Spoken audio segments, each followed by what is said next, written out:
All right, let's dive in. We're going to talk about a man who lived 800 years ago, but whose words are like all over our social media feeds today.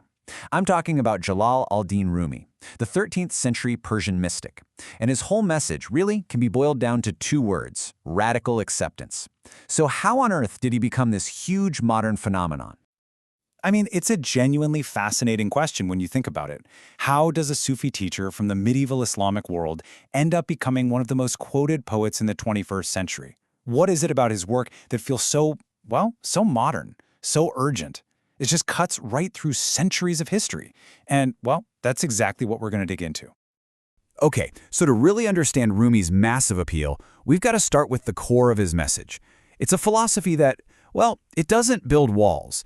Instead, it just throws the doors of perception wide open with this incredible sense of welcome.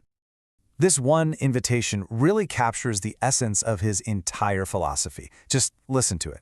Come whoever you are. This isn't a call for a specific kind of believer, right? It's an invitation for absolutely everyone.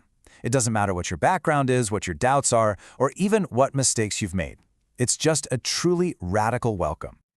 But here's the thing. This philosophy wasn't just some abstract idea for him. This is actually how Rumi lived his life. So, to really get the poetry, you first have to understand the man behind it, the man who welcomed absolutely everyone. I mean, just look at how far his influence reached. When he died, people from every major religion in the area, Muslims, Christians, Jews, they all came to pay their respects. Kings would seek him out for advice, but his closest friends, they were tailors and shopkeepers. You see, this wasn't a guy who saw social or religious barriers. He just saw shared humanity in everyone. Of course, you can imagine this kind of thinking didn't always go over well with the more rigid, dogmatic figures of his time. There's this fantastic story about a dignitary who confronts Rumi in public. He's basically calling him out, saying, look, you claim to be at one with all these different religious groups, but they all disagree with each other. How can you possibly agree with all of them? And Rumi's answer is it's perfect. It's not some clever trick or a way to dodge the question. It's actually a super profound statement. What he's pointing out is that even in the act of disagreeing, there's a shared space, a shared reality. He saw the unity that was hiding right underneath all the conflict. So where does this radical sense of unity even come from?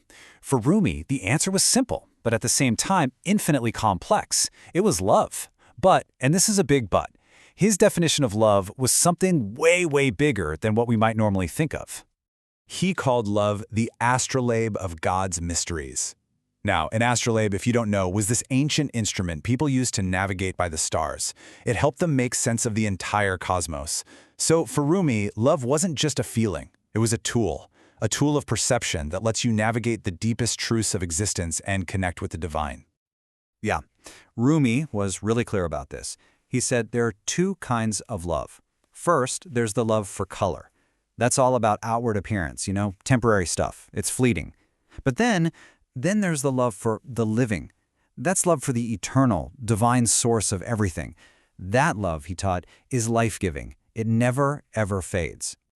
And this really gets to the heart of it. He says, explanation by the tongue makes most things clear, but love unexplained is clearer.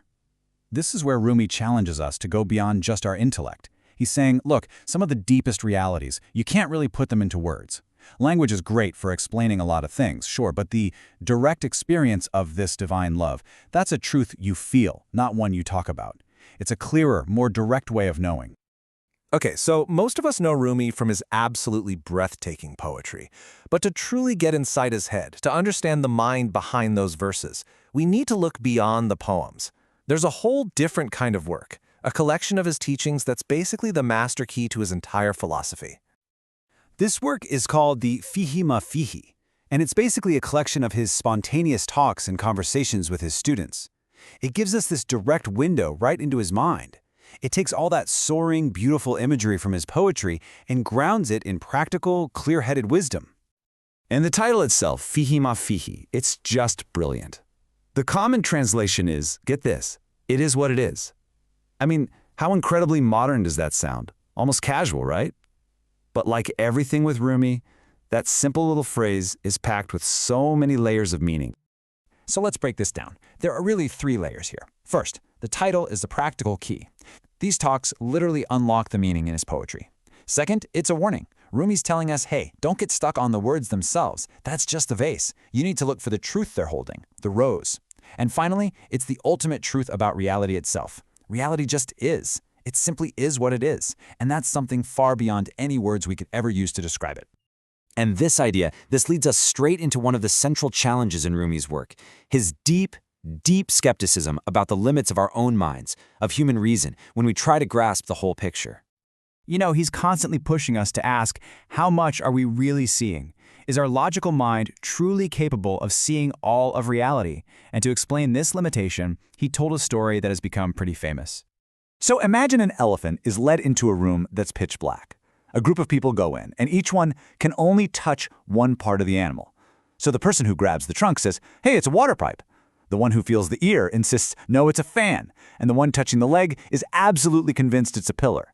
Now here's the thing, each one of them is correctly describing their little piece of the puzzle, but they are all completely wrong about what the whole thing actually is. And that is Rumi's central point. Our rational mind is just like one of those hands in the dark room. It can only ever grasp one small part of the truth. To see the whole elephant, he says, you need a candle. You need the light of spiritual insight, that direct knowing that we talked about, the one that comes from love, to light up the whole picture. So, after all this, what is the ultimate message here? What's the thing that has resonated with people for more than 800 years? Well, after exploring the entire universe and the nature of the divine, Rumi's final call brings our attention right back inward. He puts it beautifully. There is a jewel in the mountain of your body. Seek for the mine of that jewel. Seek for it in yourself, not outside. That's his final, empowering invitation to every single one of us. The journey isn't about finding something out there. It's about uncovering the treasure that's already inside you. And so, we end up right back where we began, with a question that feels like it's for our time, right now. Rumi's work is this timeless reminder that the greatest, most profound discovery is the one we make inside ourselves.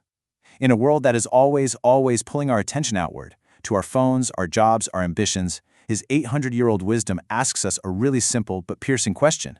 What are we forgetting to look for?